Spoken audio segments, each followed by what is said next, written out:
ദൈവം എപ്പോഴും നോക്കണം നമ്മൾ എവിടെയാണ് ആശ്രയം വെച്ചിരിക്കണത്, അവിടെയാണ് അടിക്കണത്. ഇപ്പൊ നമ്മൾക്ക് ഓരോരുത്തരും ഉണ്ടെന്ന് പറയത്തില്ലേ? ഉണ്ടെന്ന് പറയുമ്പോഴെന്താ? നമ്മുടെ ഫിസിക്കൽ സെക്യൂരിറ്റി അല്ലേ? ദൈവം പണിയണത് എപ്പോഴും ഫിസിക്കൽ സെക്യൂരിറ്റിയിലായിരിക്കും.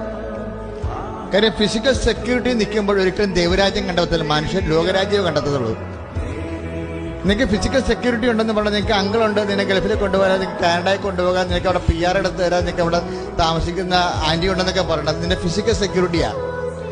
നീ ഫിസിക്കൽ സെക്യൂരിറ്റി ഉണ്ടെന്ന് പറഞ്ഞു കഴിഞ്ഞാൽ എന്താ പറ്റുമെന്ന് പറഞ്ഞാൽ ലോകരാജ്യം ഉണ്ടെന്ന് അതിന്റെ അർത്ഥം. നിന്നെ സെറ്റപ്പ് ചെയ്ത് നടത്തുന്ന ലോകരാജ്യമുണ്ട്. ദൈവരാജ്യം സ്ഥാപിക്കണമെങ്കിൽ എന്ത് ചെയ്യണം? ഈ ലോകരാജ്യത്തിന് പണി കൊടുക്കാതെ മാത്രമേ ഈശ്വരന്റെ ഉള്ളിൽ ഈശ്വരന്റെ ഉള്ളിലുണ്ടായിരുന്ന അവസാനത്തെ ലോകരാജ്യമാണ് എന്താ? നിങ്ങൾ എല്ലാവരും എന്നെ ഇട്ടും പോകും, എങ്കിലും ഞാൻ ഏകനല്ല, പിതാവ് എന്നെ കൂടെ ഉണ്ട്.